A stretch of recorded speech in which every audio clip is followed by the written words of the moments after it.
Hello everyone, it's your Bud. In today's video, I'm going to be talking about the spiritual orcs of Eberron, and though not all share that commonality, it is the thing that drew me to them in the first place. Now, I don't know too much about Eberron or the orcs of Eberron, as it's something I've only learned once, but they really captured my attention and I thought I'd share it with you. Now, I'm super tired today, so I'm not going to be writing a script, and since I know so little about it, we're just going to read from the wiki. So let's get into this and learn about the orcs of Eberron.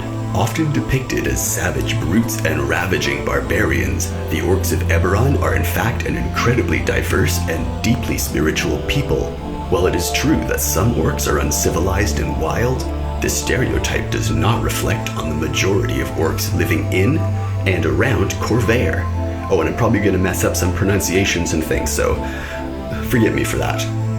The mighty House Thrashk is in fact made up of mostly half-orcs and humans who can trace their heritage back to the orcs of the Shadow Marches, and orcs of the Eldeen reaches are very closely connected to Eberron and the natural world.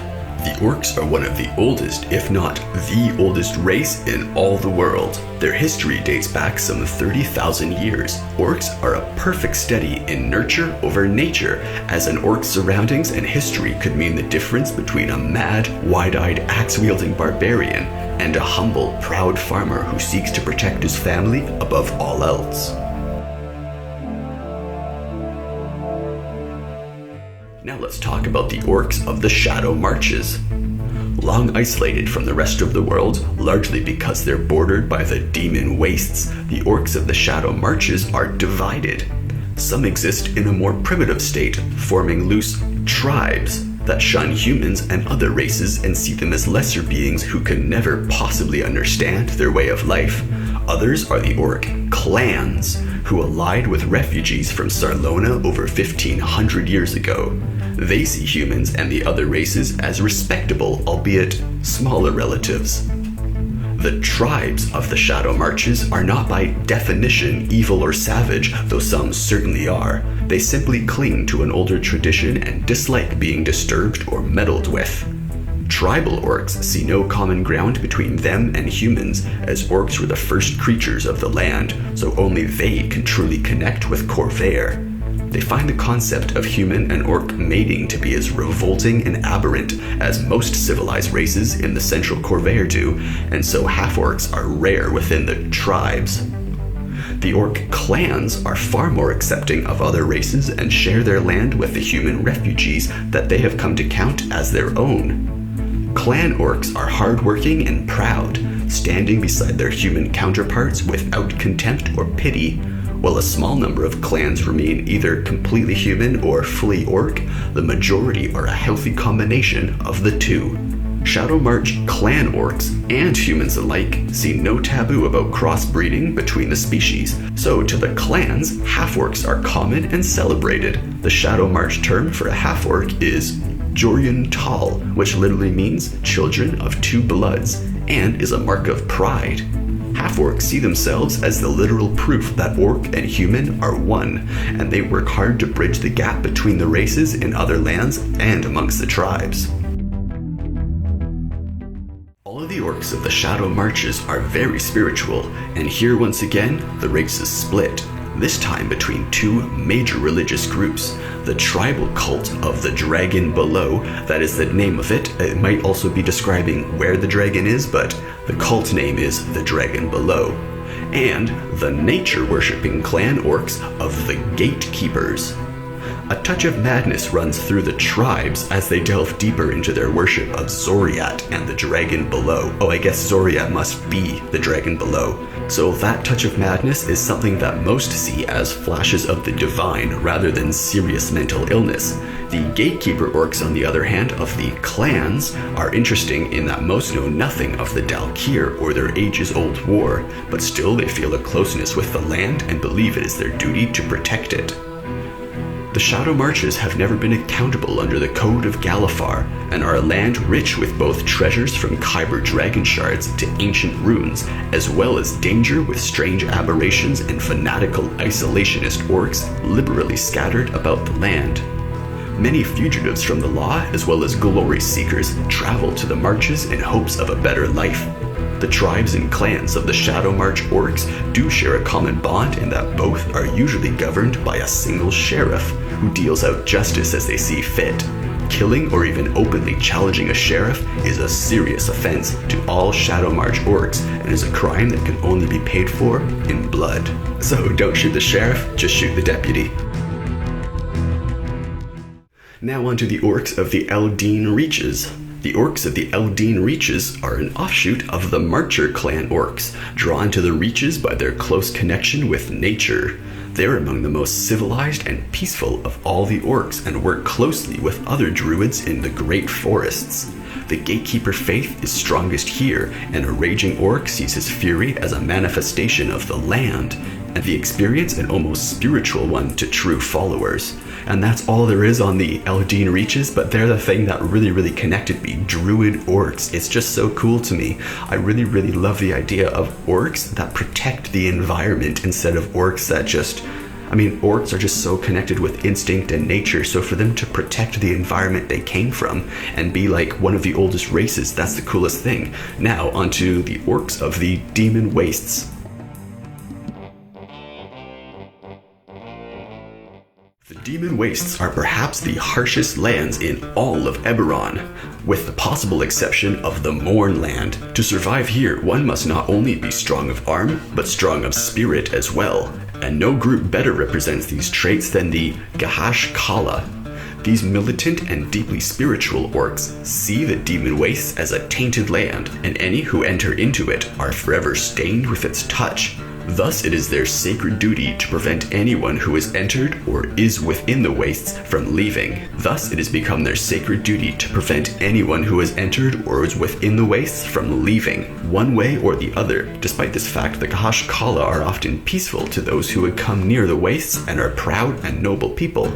Enemies of the ancient fiends and willing to accept those who have been tainted by the demonic nature of the land to join them rather than die by the axe. The Gahash Kala are divided into 4 similarly yet distinct clans, although this term is not technically accurate as the clans are not based on familial ties. Each of these has 2 leaders, the is that really Kismet?